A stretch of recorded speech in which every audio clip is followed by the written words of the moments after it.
The gavel froze inches from the bench as Judge William Harrison's eyes locked on the back of the courtroom. Every breath in the packed gallery suspended, witness to something that defied the cold logic of law. A 3-year-old girl walking toward a condemned police dog. She wasn't walking toward a trained canine. She was walking toward death row.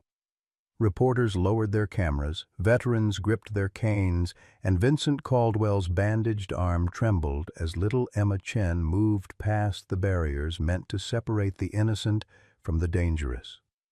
The German Shepherd, Atlas, 11 years old with 234 commendations, lifted his graying muzzle, and for the first time in 3 weeks, his tail stirred.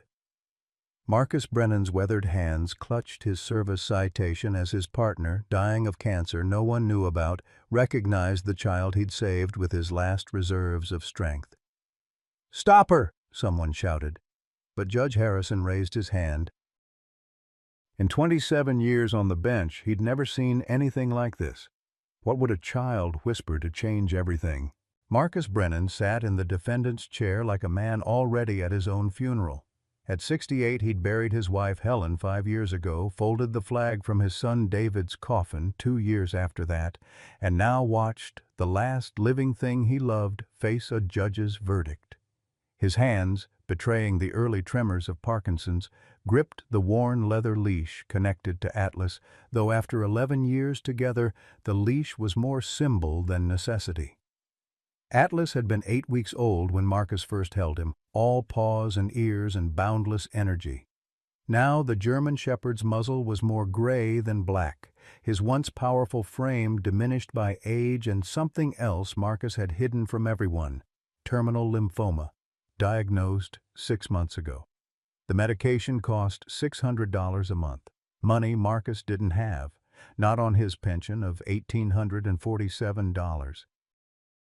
He'd sold Helen's jewelry, pawned David's memorial flag case, even slept in his truck some nights to save on heating bills. Every dollar went to buying Atlas a few more months, a few more days, a few more moments of dignity. Vincent Caldwell sat across the aisle, his left arm wrapped in pristine white bandages that couldn't hide the satisfaction in his eyes. Once a pediatric nurse at Riverside General, he'd been the man parents trusted with their children's lives. That was before a September afternoon 10 years ago when his 8-year-old son Tommy was attacked by a neighbor's Rottweiler. Vincent had frozen, watching through their kitchen window as the dog shook his boy like a rag doll. By the time he'd broken through his paralysis and reached the yard, Tommy was gone. His wife Claire left him 6 months later. "You just stood there," she'd said, her suitcase already packed. "You just stood there and watched our baby die." The divorce papers were still on the kitchen table when Vincent had his first drink in 15 years. The empty bottles accumulated like tombstones. He lost his nursing license after showing up drunk to a shift, lost his house, lost everything except the newspaper clippings he kept in a shoebox, every dog attack, every mauling, every child who'd trusted a family pet, and paid the price. In the back row of the gallery, Sarah Chen bounced her daughter Emma on her knee, trying to keep the 3-year-old quiet. Sarah hadn't slept in 36 hours, pulling a double shift at the ICU to make rent on their tiny apartment. Her ex-husband, Daniel Morrison, Judge Harrison's nephew, though few knew that connection, had left when Emma was 6 months old, claiming he wasn't ready for fatherhood. The child support checks came sporadically, when they came at all. Emma clutched her teddy bear, Mr. Buttons, and stared at the big dog sitting so still beside the sad old man. She'd been feeding ducks at Riverside Park 3 weeks ago when the scary man with the strange-smelling cloth had approached. The dog had saved her. Now, somehow, she knew the dog needed saving too. 3 weeks earlier, Riverside Park had been bathed in the kind of autumn sunlight that made Sarah Chen forget just for a moment about the stack of overdue bills on her kitchen counter. It was her first day off in 2 weeks, and Emma had begged to feed the ducks. Sarah had given in, packing stale bread in her purse and driving her dying Honda Civic to the park's east entrance. At 2:47 p.m., Emma stood at the pond's edge, tossing breadcrumbs with the focused determination only a 3-year-old could muster. "Mama, look, the daddy duck is eating," she squealed, pointing at a particularly aggressive mallard. Sarah smiled, her phone buzzing with a text from the hospital. Just a quick glance, she told herself. They needed someone to cover the night shift. The extra money would help with Emma's daycare fees. 30 feet away, Marcus Brennan walked the park's perimeter path with Atlas. The veterinarian had recommended gentle exercise. Nothing strenuous, Marcus. His heart can't take it anymore. But Atlas had perked up the moment they'd entered the park, his police training never truly leaving him even in retirement. His nose lifted, testing the air, cataloging scents. Pond water, bread, human sweat, and something else. Something chemical. Something wrong. Vincent Caldwell sat in his rust-eaten van watching. He'd been watching for days, learning the patterns. Mothers with children came to feed the ducks between 2 and 4.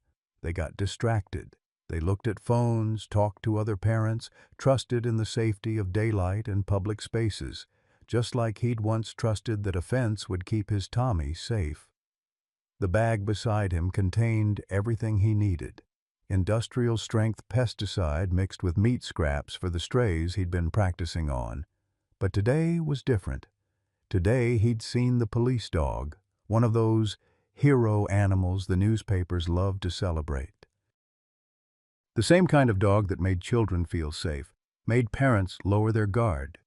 He'd watched his Tommy pet the neighbor's Rottweiler a dozen times before that September afternoon. "He's friendly," the Johnsons had always said. "Wouldn't hurt a fly." Vincent's hand found the chloroform-soaked cloth in his jacket pocket. He'd prepared it for the dogs, but watching that little girl by the pond, something else stirred in his broken mind. If he could just show one parent what he'd learned, that no child was safe around these animals, that trust was a luxury that ended in small coffins and empty bedrooms.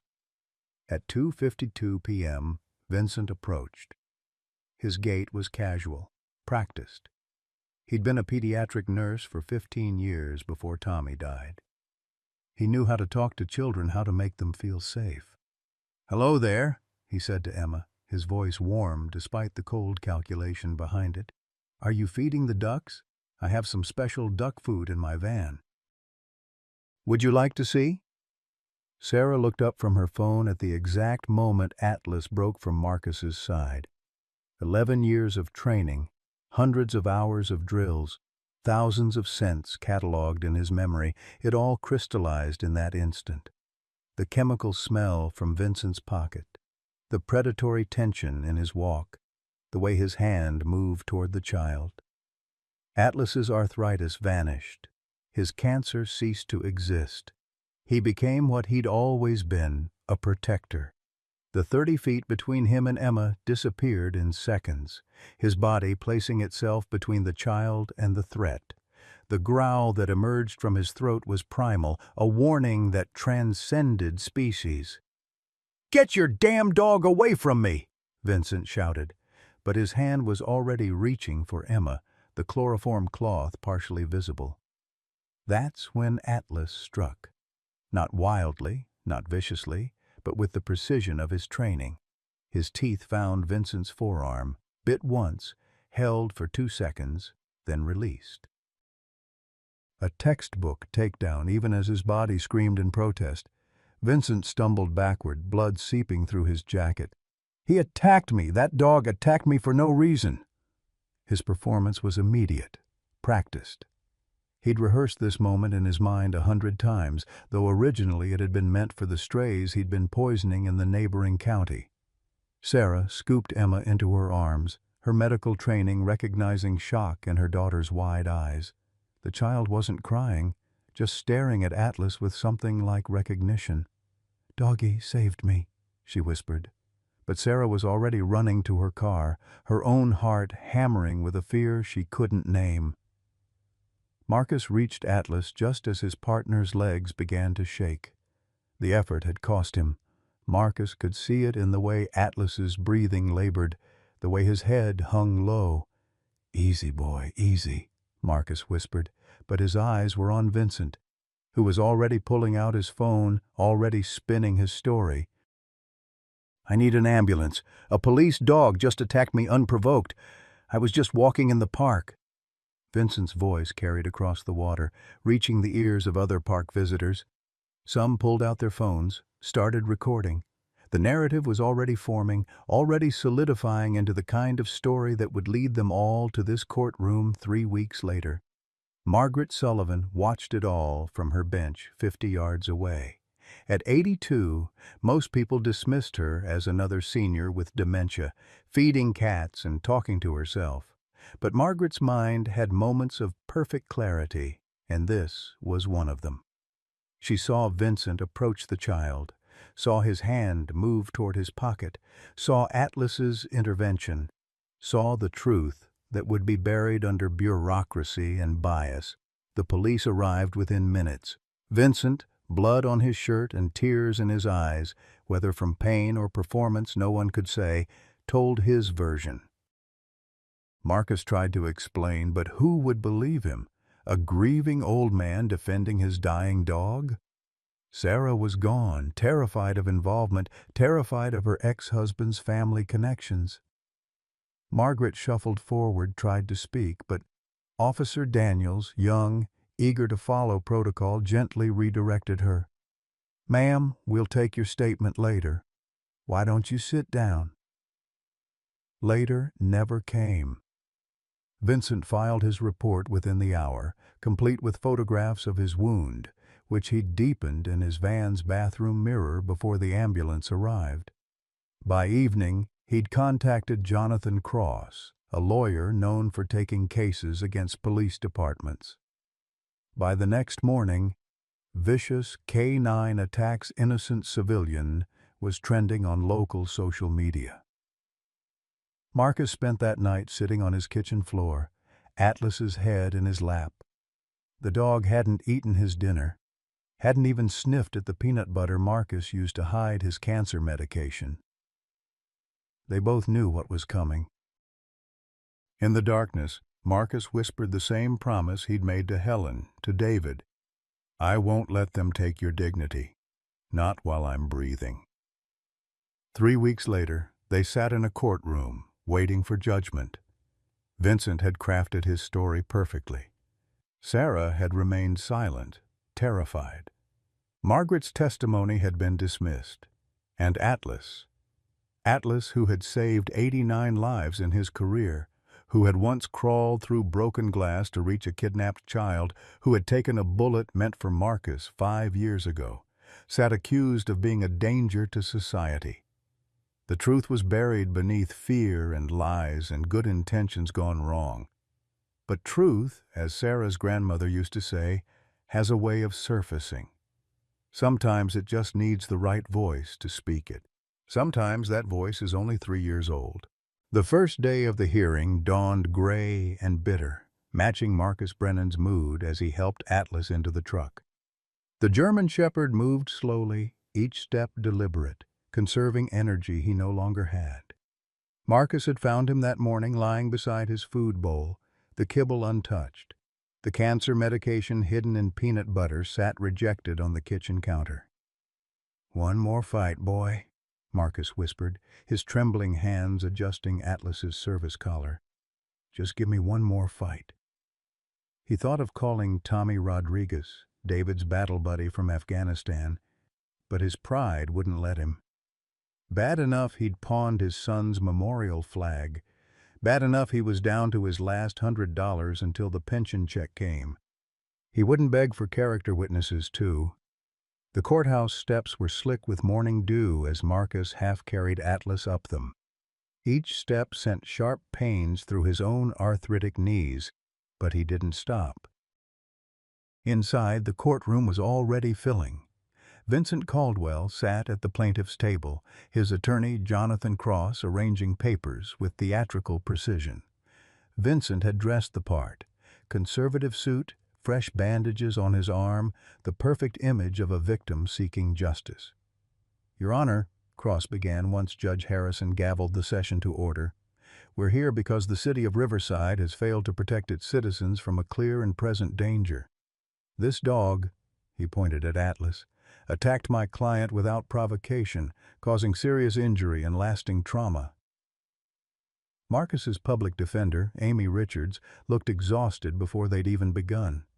She'd met Marcus exactly once, yesterday afternoon, juggling his file with dozens of others. Fresh out of law school, drowning in student loans, she'd taken the public defender job thinking she'd help people. Instead, she spent most days plea bargaining drug charges and watching the system grind people into dust. "Mr. Brennan," she'd said during their brief meeting, "I need you to understand, the burden of proof is on us. We need witnesses, evidence. Do you have anything?" Marcus had shown her Atlas's service record: 234 commendations, 89 lives saved. Photos of Atlas with kindergarten classes, with veterans at the VA hospital, with the mayor during last year's K-9 Appreciation Day. Amy had smiled sadly. "This shows he was a good dog, Mr. Brennan, but it doesn't prove what happened 3 weeks ago." Now, watching Vincent take the stand, Marcus felt the weight of those missing witnesses. Vincent was good, Marcus had to give him that. His voice cracked at just the right moments as he described the attack. "I was simply walking through the park," Vincent said, his hand unconsciously moving to his bandaged arm. "I've always loved that park. Used to take my son there before he..." He paused, swallowed hard. "Before we lost him." Judge Harrison leaned forward slightly. "Lost him?" Cross stepped in smoothly. "My client's son Tommy was killed in a dog attack 10 years ago, Your Honor. He still visits places that remind him of happier times." Murmurs rippled through the gallery. In the back row, Sarah Chen felt her stomach twist. Emma sat beside her, quietly coloring in a notebook Sarah had brought to keep her occupied. But the child kept looking up at Atlas, her crayons creating image after image of a big dog with angel wings. Vincent continued his testimony, each word carefully chosen. He described the sudden attack, the terror, the blood. He rolled up his sleeve to show the wound, now healing but still dramatic enough to elicit gasps. What the court couldn't see were the 3 self-inflicted cuts he'd added in his van's mirror, deepening the original puncture wounds Atlas had made. "I used to trust dogs," Vincent said, his voice breaking. "Even after Tommy. I tried to believe they weren't all dangerous, but now..." He shook his head. "Now I know better. That animal is a loaded weapon, and someday he'll kill someone." Cross introduced medical records, photos, even a psychological evaluation stating Vincent suffered from post-traumatic stress disorder related to his son's death. It was a masterful performance, painting Vincent as a grieving father re-victimized by a vicious animal. When Amy Richards stood for cross-examination, she looked like David facing Goliath with a broken sling. "Mr. Caldwell, were there any witnesses to this alleged attack?" "I don't know," Vincent replied. "I was focused on survival." "Did you file a report immediately?" "Of course, as soon as I was treated." "And in this report you stated you were just walking when Atlas attacked?" "Yes." Amy shuffled her papers, clearly grasping for something, anything. In the gallery, Sarah's hands tightened on Emma's coloring book. She could testify. She could tell them what really happened. But then what? Daniel's family owned half the businesses in Riverside.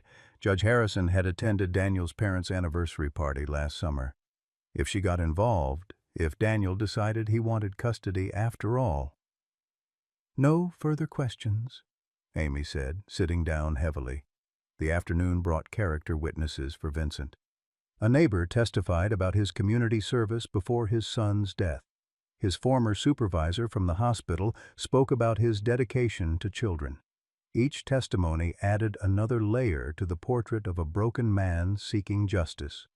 Marcus watched it all with growing despair. Beside him, Atlas lay with his head on his paws, eyes closed. To anyone watching, he might have been sleeping. Marcus knew better. He could feel the slight tremor in Atlas's body, could hear the subtle wheeze in his breathing. The effort of this morning, the stress of the courthouse, was taking its toll. During a recess, Marcus helped Atlas outside to relieve himself. The K9 barely made it down the steps before his back legs gave out. Marcus caught him, held him, felt the prominent ribs beneath the fur. "Mr. Brennan?" A voice made him look up. Margaret Sullivan stood there, wrapped in a purple shawl, her cat-eye glasses slightly askew. "I remember you.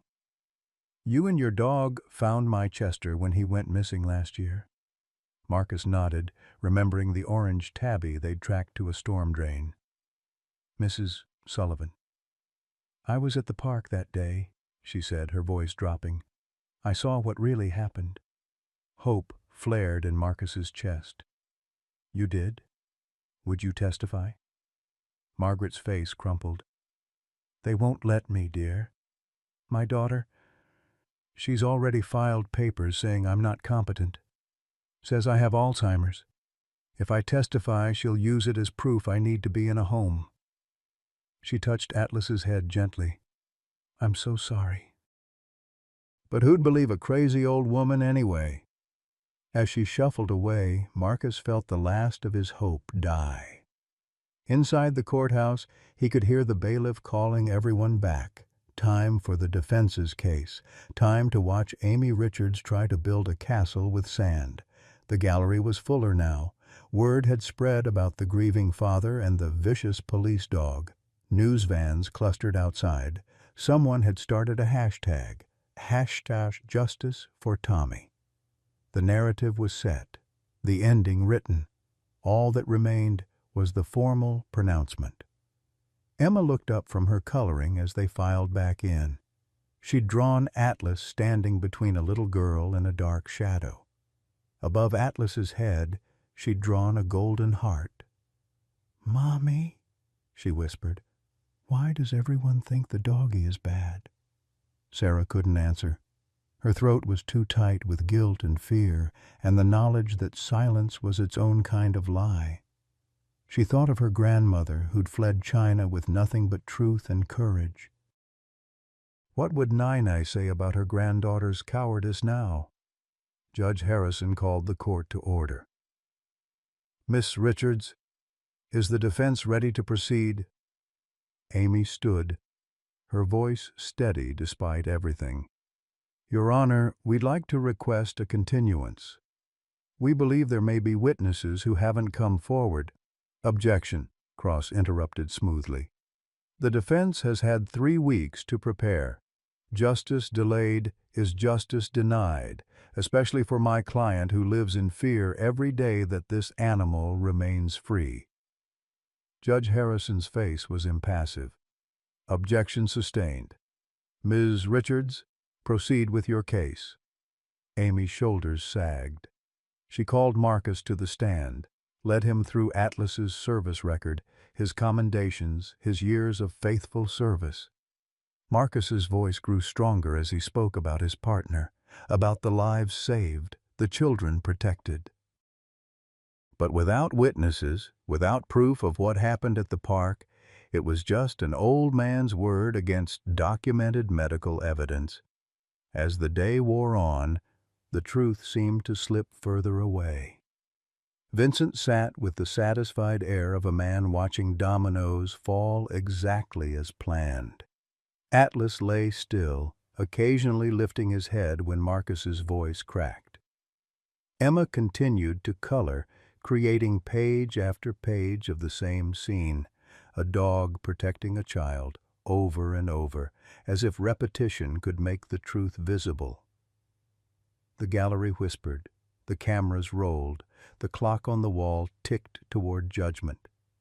And in the back row, a 3-year-old girl finally understood what her grandmother's spirit had been trying to tell her in her dreams.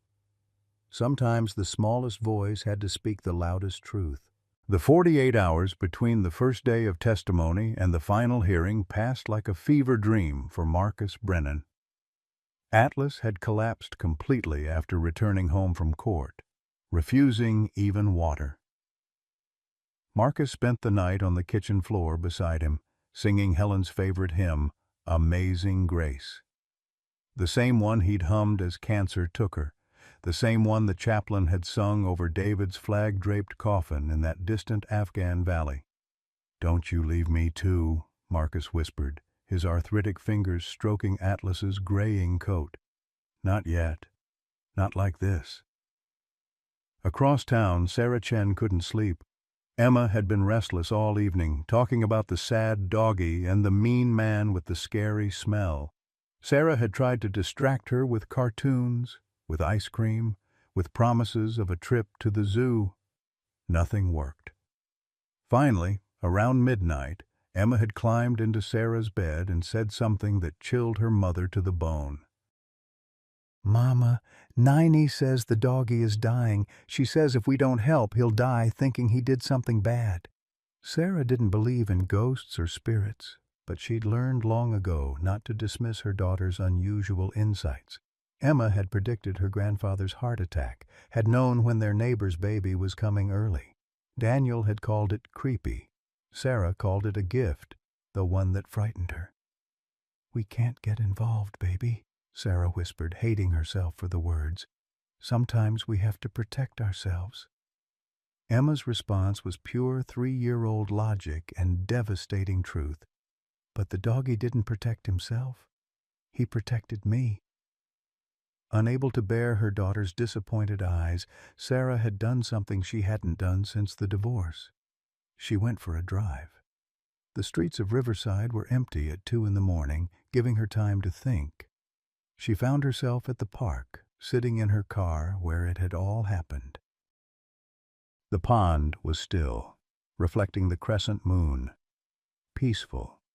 Nothing to suggest that 3 weeks ago a predator had stalked her baby here. Her phone buzzed. A notification from the neighborhood Facebook group. Someone had shared a post. "Looking for witnesses to the Riverside Park incident. My father and his K-9 partner are being railroaded. Please, if you saw anything." The profile picture showed a young soldier in dress uniform, David Brennan, Marcus's dead son, his account now managed by a friend trying desperately to help. Sarah scrolled through the comments. Most were supportive but useless. People who hadn't been there but believed in Atlas. But one caught her eye. Margaret Sullivan. "I was there. I saw everything. But they won't let me testify. They say I'm not competent." Before she could think better of it, Sarah was driving to the address listed in Margaret's profile. The small house was dark except for a porch light. Sarah knocked softly, not really expecting an answer at this hour. The door opened immediately. Margaret stood there in a housecoat, very much awake. "I wondered when someone would come," she said simply. "The cats told me to wait up." Sarah might have dismissed her as senile if not for the sharpness in those blue eyes. "Mrs. Sullivan, I'm Sarah Chen, my daughter. She was the child at the park." Margaret's face transformed. "Oh, dear. Come in. Come in. I have something to show you." The living room was cluttered but clean, smelling of lavender and cat litter. Margaret shuffled to an ancient cabinet and pulled out a notebook. "I write everything down," she explained. "Started doing it when my daughter began saying I was forgetting things. Helps me remember what's real." She opened to a page dated 3 weeks ago. In spidery but precise handwriting was a detailed account of the park incident. Times, positions, actions, everything Sarah remembered and more. "That man, Vincent Caldwell," Margaret said, settling into her recliner. "I knew him. Taught his boy Tommy in Sunday school years ago. Sweetest child. What happened to him? It broke something in Vincent." Sarah leaned forward. "You saw Vincent approach Emma?" Clear as day. He came from the parking lot, walked straight toward her. had his hand in his pocket, kept looking around like he was checking for witnesses. "That dog, Atlas, he saved your baby girl." "Then why won't you testify?" Margaret's eyes filled with tears. "My daughter Janet. She's been trying to put me in a home for 2 years. Says I'm a danger to myself. If I testify, if I claim to remember something this important, she'll use it as proof I'm delusional. They've already dismissed me once." Sarah felt rage building in her chest. All these systems meant to protect people, courts, families, authorities, and they were failing the very ones who needed protection most. An old woman silenced by ageism. A dying dog condemned by lies, a little girl whose truth was too young to matter. What if there was other proof? Sarah asked suddenly. Something that couldn't be dismissed? Margaret's eyes sharpened. Like what? I don't know yet, but I'm going to find it. Sarah left Margaret's house as dawn was breaking. She called in sick to both her jobs. She'd probably be fired, but some things mattered more than money. Her first stop was back to the park. In daylight, she could see things she'd missed that terrible afternoon. Security cameras on the nearby community center, a traffic camera at the intersection, even a few houses with those video doorbells everyone was installing. She spent the morning knocking on doors. Most people weren't home or didn't want to get involved. But at the 5th house, she struck gold. Robert Chen, no relation, despite the shared surname, answered the door in work clothes. "I'm the maintenance supervisor for the park," he said in accented English. "I was trimming hedges that day." Sarah's heart leapt. "Did you see what happened?" Robert's face darkened. "I saw, but I can't testify." The familiar weight of disappointment settled on Sarah's shoulders. "Why not?" "My green card, it's expired. I've applied for renewal, but if I go to court, if they run my name—" He didn't need to finish. In the current climate, even legal immigrants lived in fear. "But you saw Vincent approach my daughter?" Robert nodded. "More than that, I have video." Sarah nearly collapsed. "Video?" "My nephew got me one of those smartphones for my birthday. I was recording the ducks for my grandchildren back home. Caught the whole thing." He hesitated. "But if I give it to you, if it comes out I was there—" "I understand," Sarah said, though her heart was breaking. All this evidence, all these witnesses silenced by fear.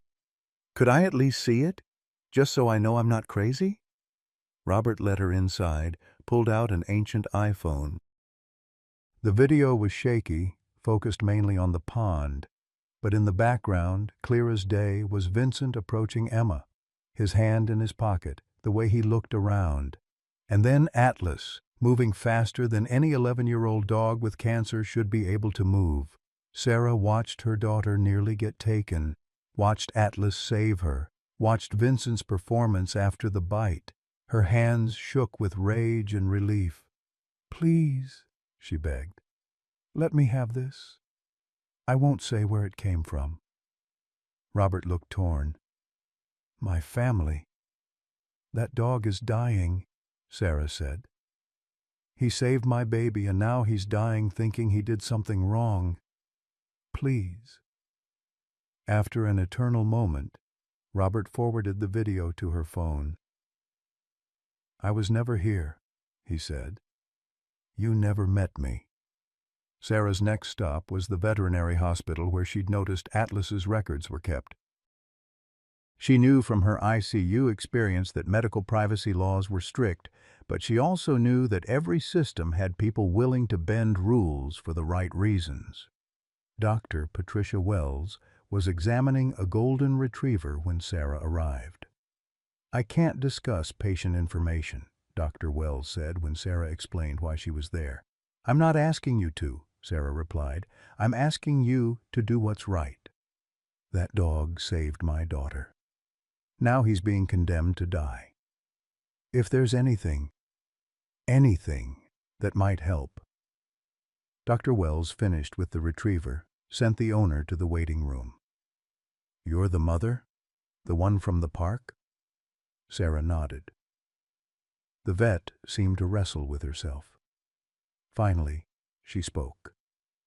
"I can't give you records, but I can tell you that sometimes, when animals are very ill, they find strength they shouldn't have. Sometimes they ignore pain that should cripple them. Sometimes they act not from training or instinct, but from something deeper. Something that knows the difference between right and wrong. He's dying, isn't he? I can't. Please, just tell me if he's dying." Dr. Wells's eyes filled with tears. "If Atlas were my dog, I'd want his last days to be peaceful. Not in a courtroom, not branded a danger. I'd want him to know he was good." Sarah left the vet's office with a heavy heart but a clear purpose. She had video evidence. She had witnesses, even if they were too afraid to speak. Now she needed someone with the courage to use it. She found that person in an unexpected place. Mike Torres ran a small private investigation firm above a pizza shop downtown. Sarah had seen his ads on bus benches. Former detective, current advocate, always fighting for truth. She'd always thought they looked cheesy. Now she hoped they were honest. Torres was exactly what his ads suggested, a former cop who'd quit rather than stay silent about department corruption. He listened to Sarah's story, watched Robert's video, read Margaret's notes. "This is big," he said. "Caldwell's not just some grieving father. I've been tracking a string of dog poisonings in the county. Started about 2 years ago. Always strays at first, then pets left in yards. Whoever's doing it uses industrial pesticide. You think it's Vincent? I think grief makes people do terrible things. And I think your daughter interrupted something that day at the park. Give me 24 hours, I'll see what I can find." Sarah spent the rest of the day with Emma, who seemed unusually quiet. As bedtime approached, Emma asked to draw one more picture for the doggie. This one was different from the others. It showed Atlas lying down, surrounded by light, with a woman and a young man standing beside him. "Who are they?" Sarah asked. "The doggie's family," Emma said matter-of-factly. "They're waiting for him. But he can't go yet. He has to know he was good first." That night, unable to sleep again, Sarah made a decision. She pulled out her laptop and began typing. "To whom it may concern, my name is Sarah Chen. 3 weeks ago, a retired police dog named Atlas saved my daughter's life. Tomorrow, he faces a hearing that could end with his death. I've been silent out of fear. Fear of my ex-husband's family, fear of getting involved, fear of disrupting my life. But silence in the face of injustice is complicity. Here is what really happened." She attached Robert's video, Margaret's notes typed up, her own witness account. Then she sent it to every email address she could find. Amy Richards, the mayor's office, local news stations, animal rights organizations. She posted it on social media with hashtags #JusticeForAtlas, #TruthMatters, A Saved Life. By morning, her phone was ringing off the hook. The video had been shared thousands of times. News vans were setting up outside the courthouse. The mayor's office had called for an investigation, and Amy Richards, sounding more awake than she had in days, said simply, "You just saved that dog's life." But across town, Vincent Caldwell was also awake. He stood in his apartment, staring at the wall covered with photos of police dogs, each marked with a red X. His laptop showed the viral video, the comments calling him a predator, a liar, a danger to children. His phone rang. Jonathan Cross, his attorney. "Vincent, we need to talk. This video. It shows you approaching the child, your hand in your pocket. This changes everything." Vincent hung up without answering. He looked at the cabinet beneath his sink, where bottles of industrial pesticide sat waiting. He'd planned to use them on the water bowls at the dog park after the trial, a final statement against the animals that had taken his son. But now, staring at Tommy's photo on the mantel, Tommy who had loved every dog he'd ever met, Vincent saw himself clearly for the first time in years. He wasn't honoring his son's memory, he was desecrating it. He picked up the phone, dialed 911. "I need to report a crime," he said. "My own." The final day of the hearing would bring revelations no one expected. Truth, as Sarah's grandmother always said, was like water. It always found a way through. But first, there would be one more moment of grace. A whisper from a small voice that would remind everyone what justice really looked like. Mike Torres worked through the night, following paper trails and interviewing neighbors. By dawn, he had enough. Vincent Caldwell had purchased industrial pesticides 6 times in the past year, always from different stores, always paying cash. 3 dogs had died in neighborhoods Vincent frequented. A 4th had survived but been paralyzed. "He's escalating," Torres told Sarah over coffee at 5 a.m. "Started with strays, moved to pets, and at the park. I think your daughter was going to be a statement. Proof that dogs make children vulnerable." Sarah felt sick. He was going to hurt her to make a point? Grief and madness aren't that far apart sometimes. But here's the thing. I found something else. Vincent's been in therapy, mandated by his disability claim. His therapist is Dr. James Morrison. Sarah recognized the name. Judge Harrison's son? Exactly. Which means the judge should have recused himself from this case. Conflict of interest. If we can prove he knew about Vincent's mental state. The courthouse was a madhouse when they arrived.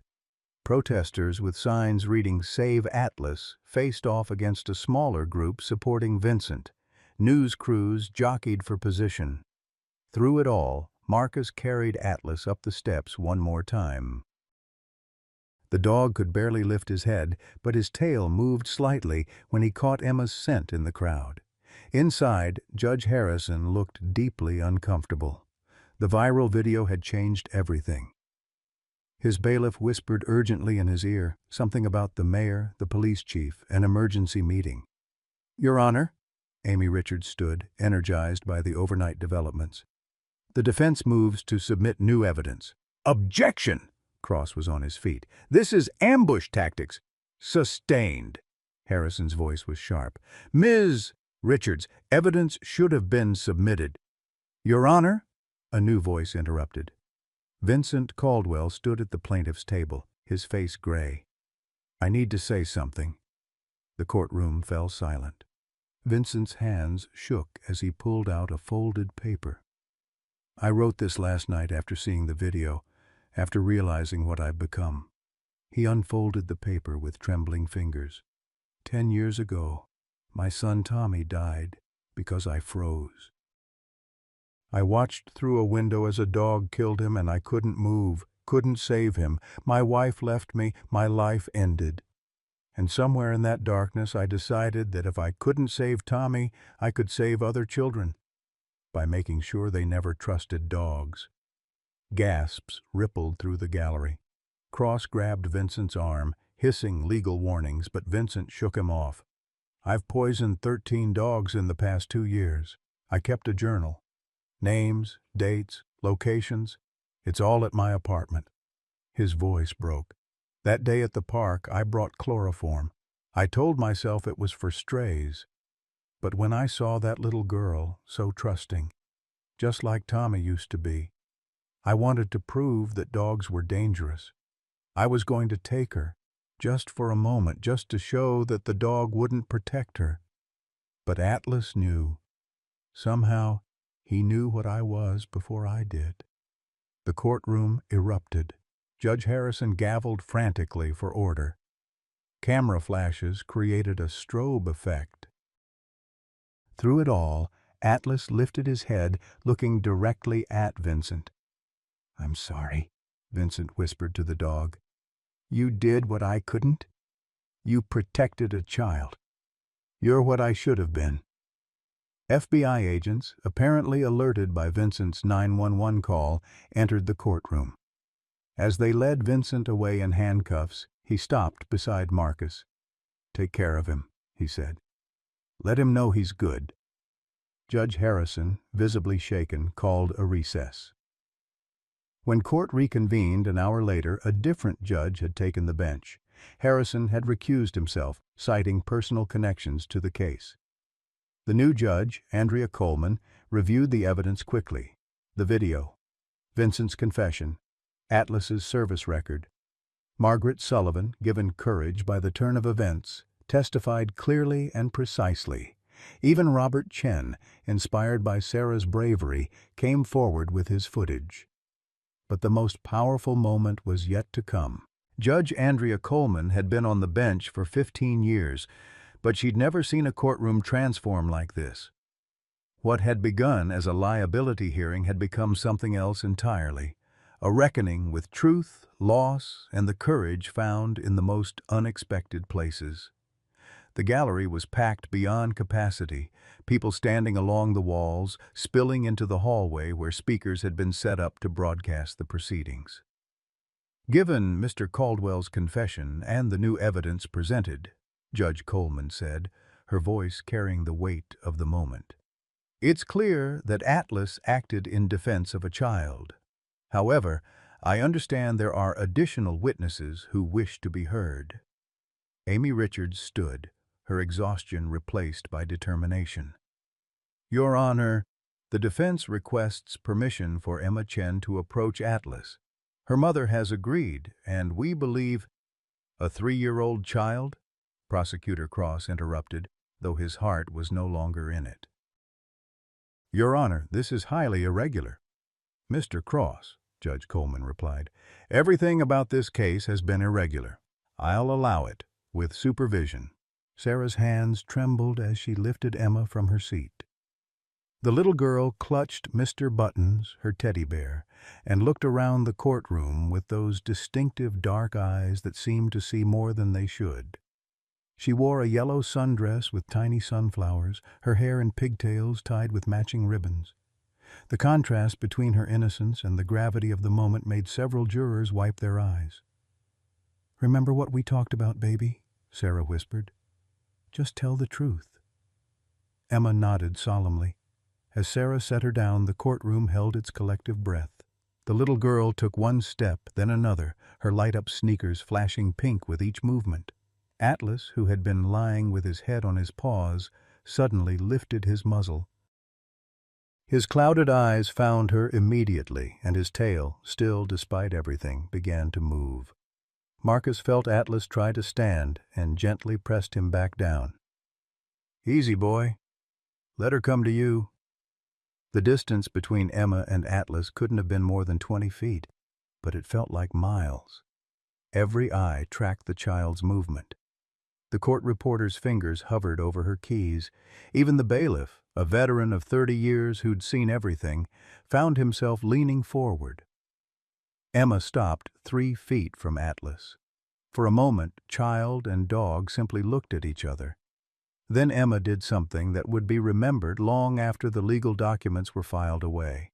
She sat down on the courtroom floor, crossing her legs like she was at story time in preschool.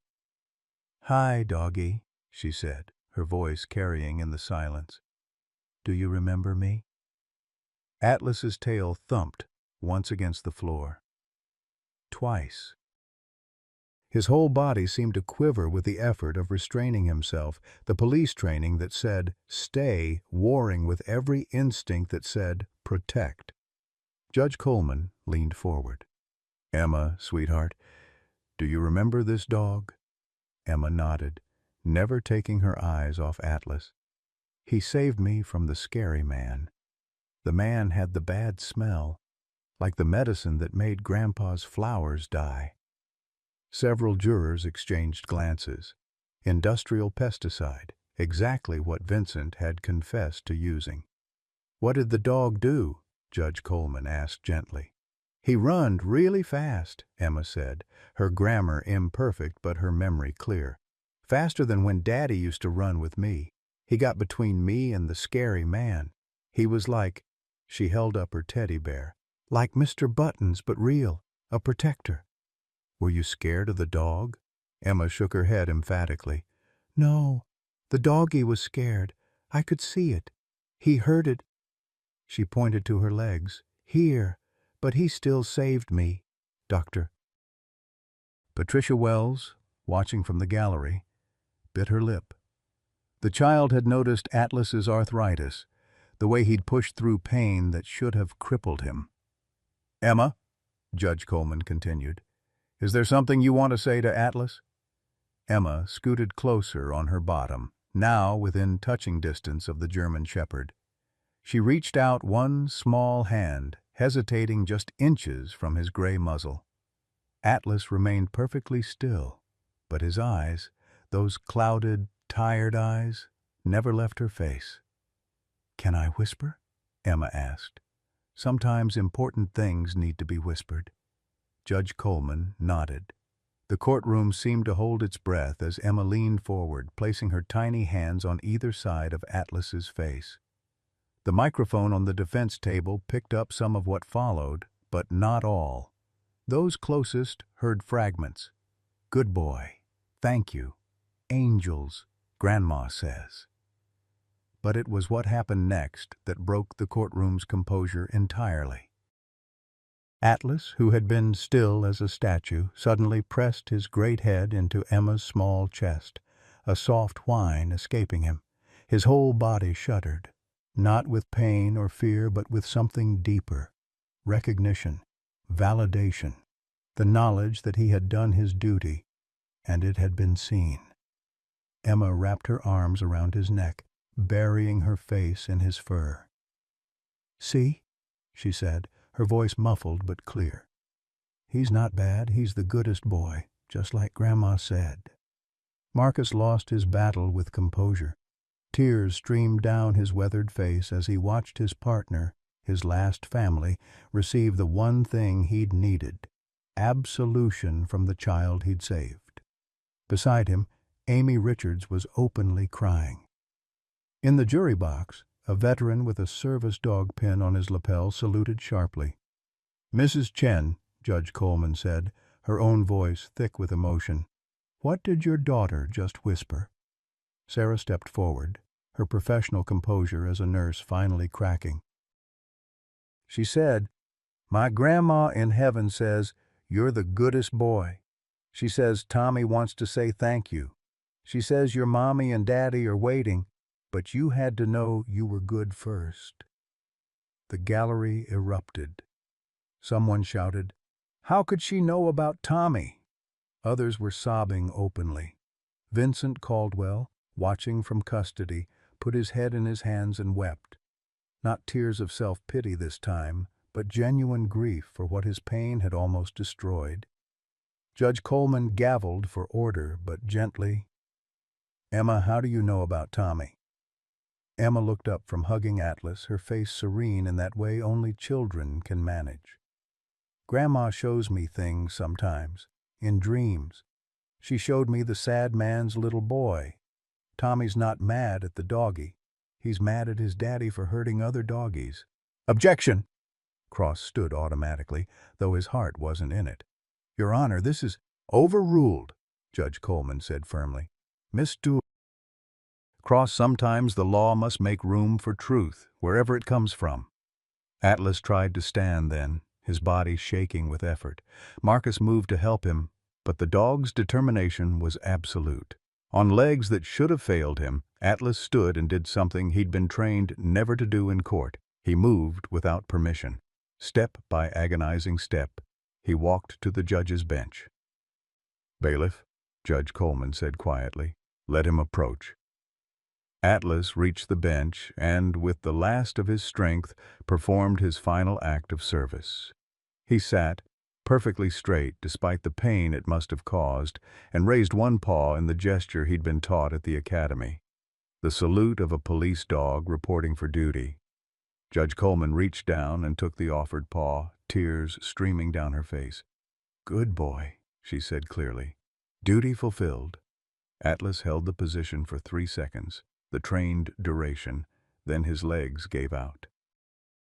He collapsed, but gently, controlled even in his weakness. Marcus was there in an instant, cradling his partner's head.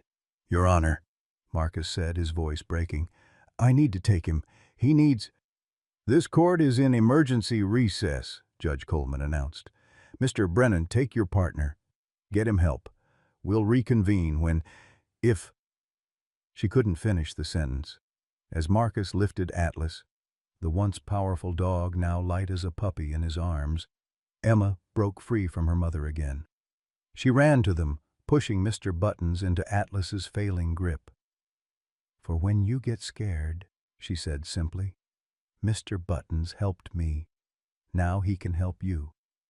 The last thing anyone saw as Marcus carried Atlas from the courtroom was the dog's jaw, weakly but determinedly holding the little girl's teddy bear. The doors closed on a scene that would be painted, photographed, and remembered. A dying hero carrying a child's love into whatever came next. But the story wasn't over. Justice, real justice, still waited to be served. And in a veterinary hospital across town, one last miracle was preparing to unfold. The convoy that followed Marcus to the veterinary hospital looked like a presidential motorcade, police cars with lights flashing, news vans, motorcycles ridden by veterans who'd served with K-9 units. The entire courthouse seemed to empty as people followed, drawn by something beyond legal proceedings. Dr. Patricia Wells was waiting at the emergency entrance, her team ready. As Marcus carried Atlas inside, she saw what she'd feared.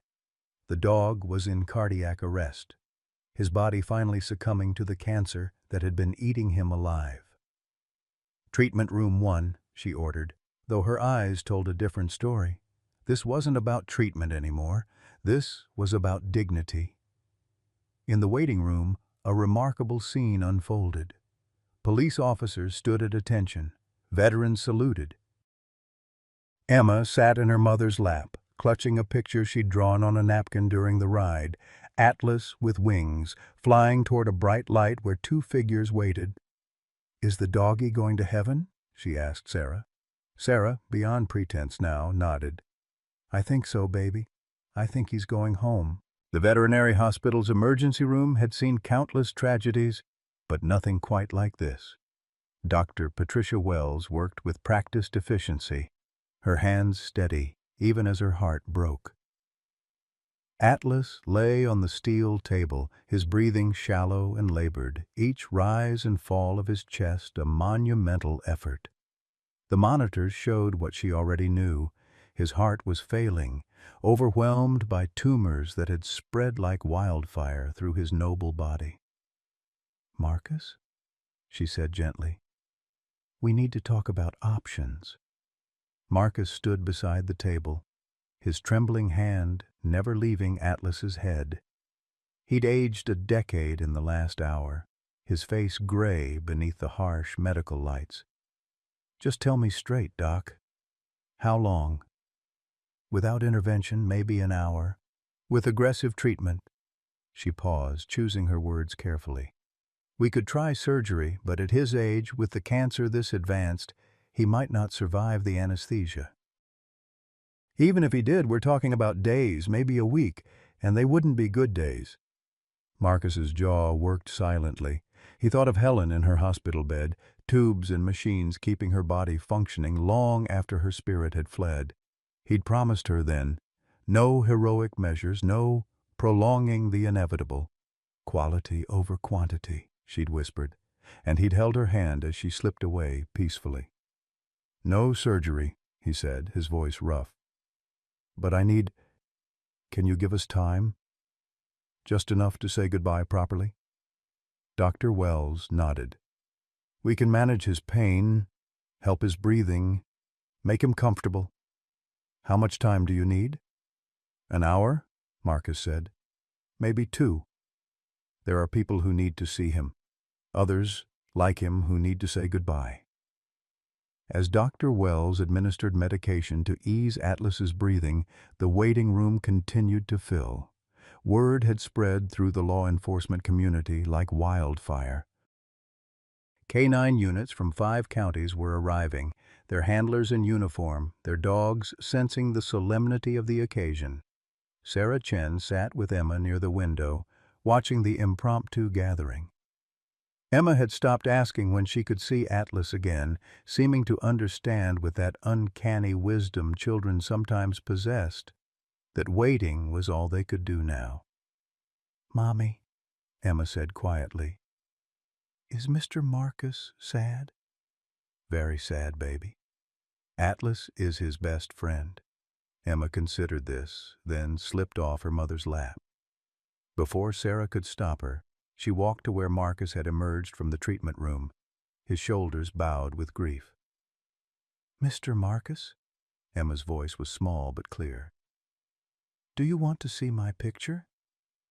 Marcus looked down at the child who had changed everything. Despite his pain, he managed something close to a smile. "Sure, sweetheart." Emma unfolded the napkin drawing she'd made during the ride.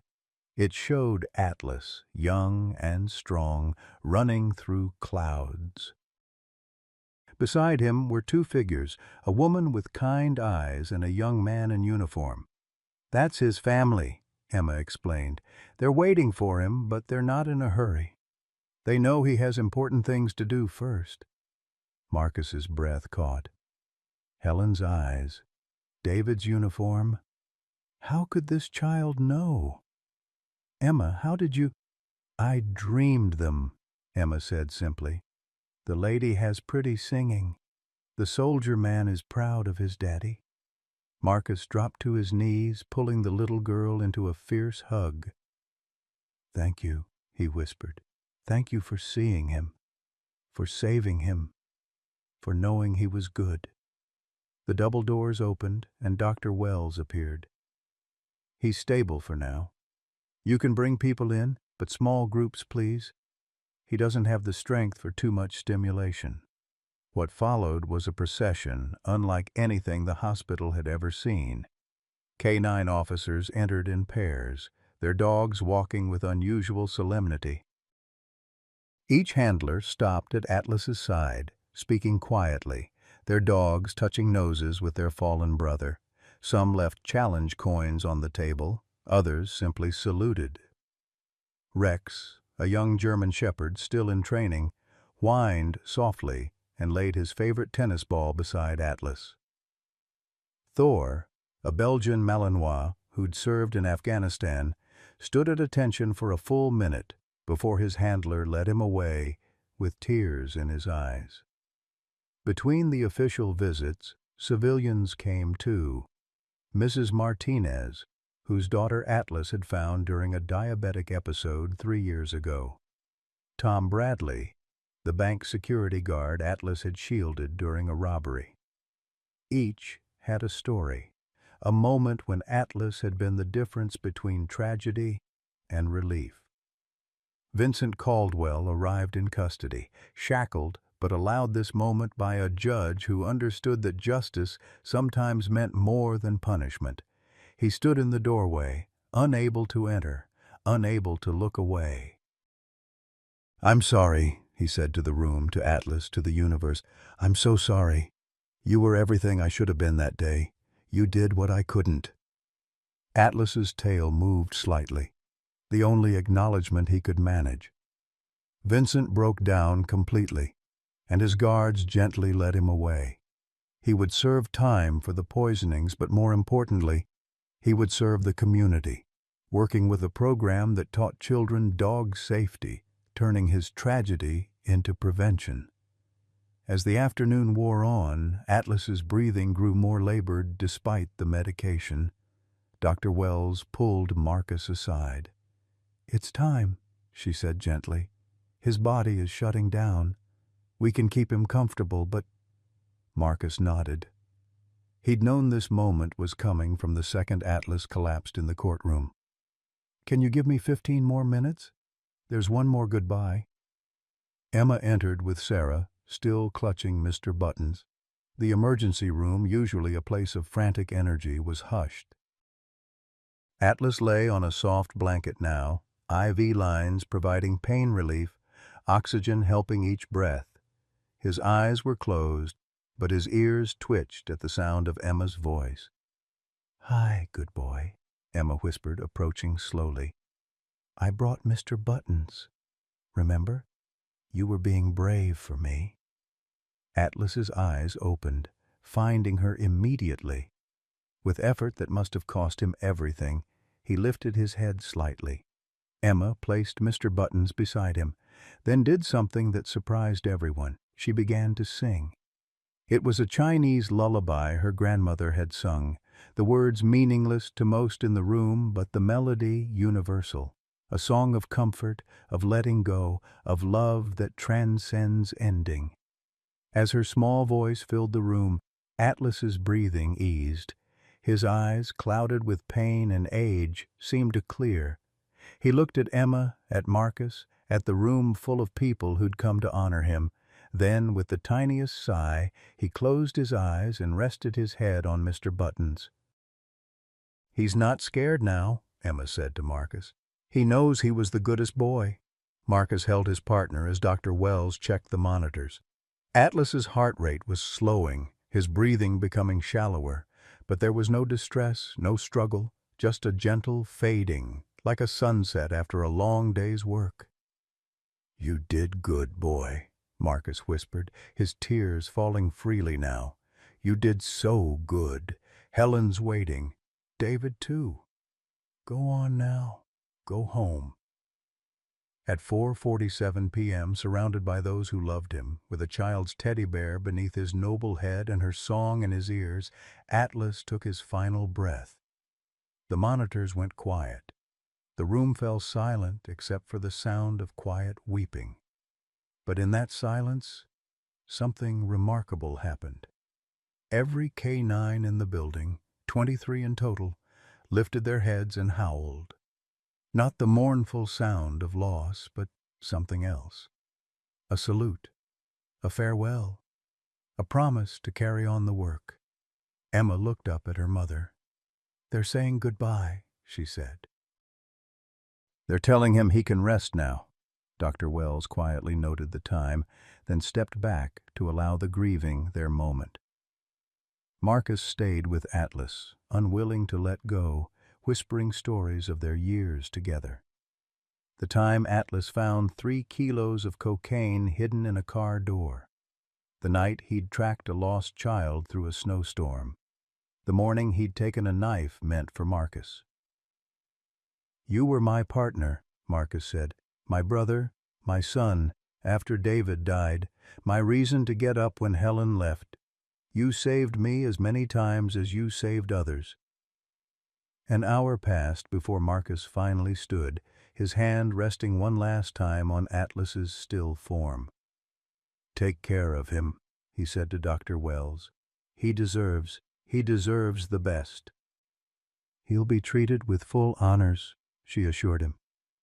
"The department has already arranged everything." As they prepared to leave, Emma tugged on Marcus's sleeve. "Mr. Marcus, you can keep Mr. Buttons for when you miss him." Marcus looked at the teddy bear, still tucked beneath Atlas's chin. "I think he should keep it," he said softly, "for the journey." They left then, a strange procession of grief and grace. Outside, the sun was setting, painting the sky in shades of gold and amber. The news vans were still there, but respectfully quiet. The story they would tell that night wouldn't be about a court case or a viral video. It would be about love, duty, and the moment when a dying hero found peace in a child's song. But even in death, Atlas's story wasn't over.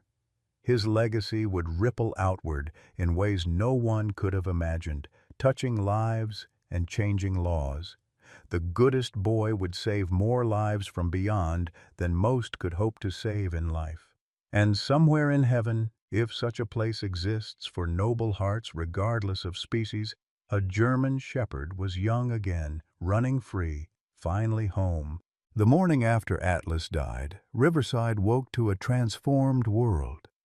The courthouse steps, where Atlas had climbed in pain just days before, were now covered in flowers, photographs, and handwritten notes. Children had left drawings of dogs with angel wings. Veterans placed challenge coins and unit patches. Someone had propped a sign against the memorial. Atlas. Duty, honor, sacrifice. EOW 10-15, 2023.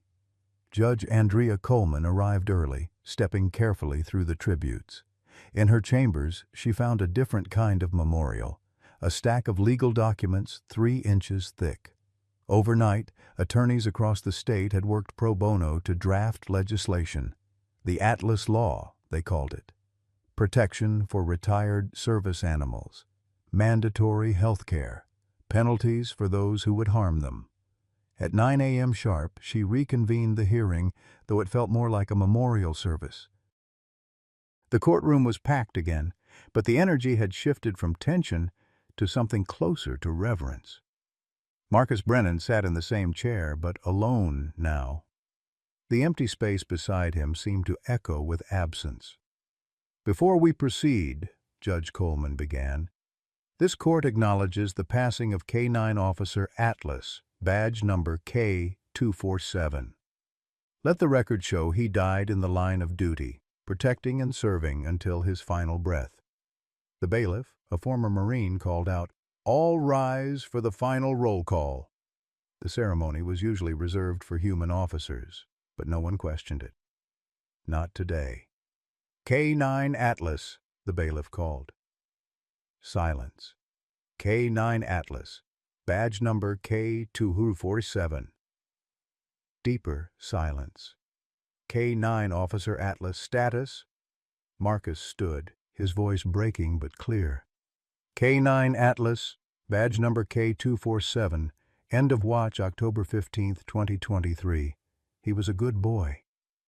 There wasn't a dry eye in the room. "Be seated," Judge Coleman said gently. "Now, given yesterday's events and Mr. Caldwell's confession, this court's path is clear. All charges against Atlas are dismissed, posthumously. Furthermore, this court recommends full honors for his funeral and that his name be added to the National Law Enforcement Memorial." She paused, looking directly at Vincent Caldwell, who sat in custody orange now instead of his suit. "Mr. Caldwell, you've confessed to multiple counts of animal cruelty and attempted kidnapping. This court accepts your guilty plea and sentences you to 5 years, with the possibility of parole in 3, conditional on your continued work with animal safety programs. You've taken responsibility for your actions. I hope you'll use this time to heal and to help others avoid your path." Vincent nodded, unable to speak. The boy he'd been trying to avenge would have been 28 now, old enough to have children of his own, children who might have loved dogs the way Tommy had. "There's one more matter," Judge Coleman continued. She looked at Sarah Chen, who sat with Emma in the gallery. "Mrs. Chen, would you please come forward?" Sarah approached nervously, Emma's hand in hers. "Mrs. Chen, your daughter's testimony yesterday was extraordinary. But more than that, your courage in coming forward, despite personal risk, exemplifies the best of civic duty. This court has been informed that your ex-husband's family has attempted to use your involvement here as grounds for a custody challenge." Sarah's face went white. This was exactly what she'd feared. "However," Judge Coleman continued, a slight smile crossing her face, "this court has also received a remarkable number of affidavits from your colleagues at the hospital, from Emma's teachers, from neighbors, and most notably from Judge Harrison himself, who states that his nephew Daniel Morrison has shown no interest in custody and that any pressure came from other family members without his knowledge or consent." She held up a document. "This is a restraining order preventing the Morrison family accepting Daniel himself should he choose to exercise his parental rights through proper channels from harassing you or Emma. Furthermore, I'm recommending you for the Governor's Citizen Hero Award for your role in uncovering the truth." Sarah nearly collapsed with relief. Emma, not understanding the legal complexities but sensing her mother's emotion, hugged her leg tightly. "One last thing," Judge Coleman said. "Emma, could you come here for a moment?" Emma looked up at her mother, who nodded. The little girl walked to the bench, no longer intimidated by the formal setting. Judge Coleman pulled out something from beneath her desk, a certificate with a golden seal. "Emma Chen, this court hereby names you an honorary junior detective for the Riverside Police Department. Your bravery and honesty helped save lives and bring justice. Thank you." Emma beamed, clutching the certificate. "Can I show Atlas?" The judge's composure cracked slightly. "I think he already knows, sweetheart." As the court adjourned, Mike Torres approached Marcus. The private investigator looked exhausted but satisfied.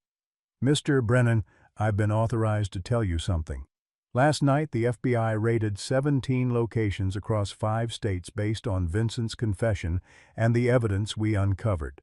They found a network of people targeting service animals. Atlas didn't just save Emma that day, he exposed something that could have hurt hundreds of animals and the people who depend on them." Marcus nodded, too overwhelmed to speak. His boy was gone, but his legacy was expanding by the hour. The funeral was held 3 days later. The department had never seen anything like it. K-9 units from 7 states attended. The police chief, who'd initially wanted to keep things small, gave up when he saw the crowds gathering. They moved the service from the small police memorial garden to the city stadium. Atlas lay in a specially crafted casket, draped with an American flag. Mr. Buttons was tucked beside him, a child's gift for the journey ahead. His photograph, young and vital, ears alert, eyes bright, stood on an easel surrounded by flowers sent from around the world. A charity in Germany had sent a wreath. A K-9 unit from Japan had sent origami cranes. Even the president had sent condolences. Marcus sat in the front row, Sarah and Emma beside him by special request. He'd aged visibly in the past days, his Parkinson's more pronounced, but he sat straight and proud in his dress uniform, pulled from storage for this occasion. The eulogies came from unexpected places. The chief spoke of Atlas's service record. Dr. Wells talked about his courage in the face of pain. But it was Emma who provided the moment everyone would remember. "I didn't know Atlas for very long," she said, standing on a box to reach the microphone, her mother close behind. "But he knew me. He knew I needed help even when I didn't know I was in danger. That's what heroes do. They help even when it hurts, even when they're tired, even when they're sick." She looked directly at Marcus. "Mr. Marcus, you're sad because Atlas went to heaven.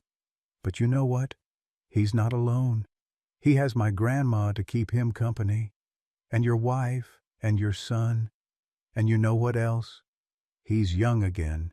He can run and jump and play.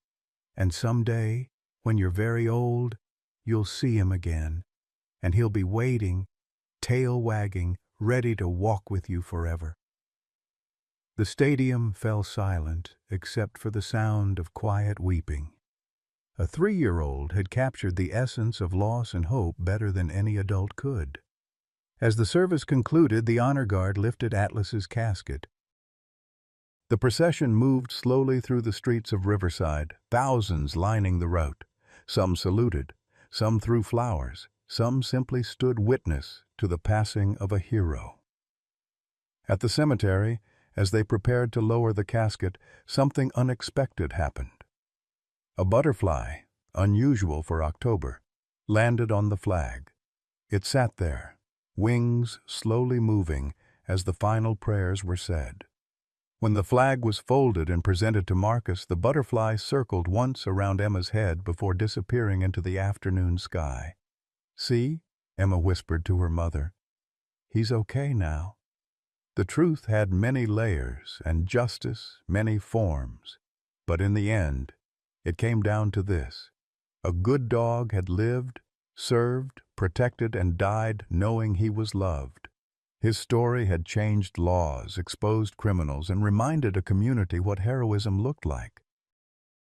But perhaps most importantly, he had shown that truth speaks in many voices, sometimes in the testimony of experts, sometimes in the evidence of videos, and sometimes in the pure, clear whisper of a child who sees what adults miss.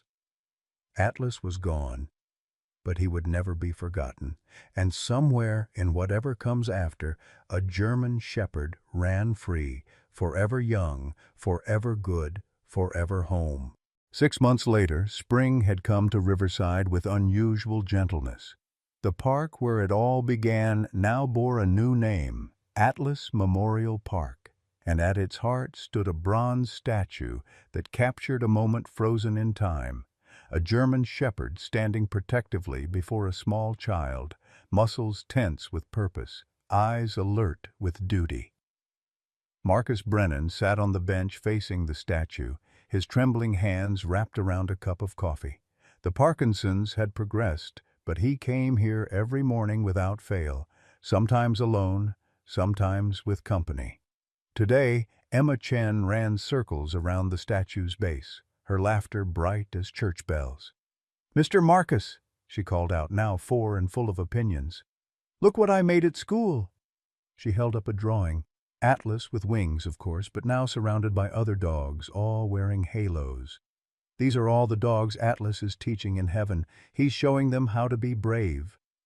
Marcus smiled, the expression coming easier these days. "That's beautiful, sweetheart. He'd love it." Sarah approached with 2 cups of hot chocolate, one for Emma, one for herself. She'd changed too in these months, promoted to head nurse, finally free of the double shifts that had once consumed her life.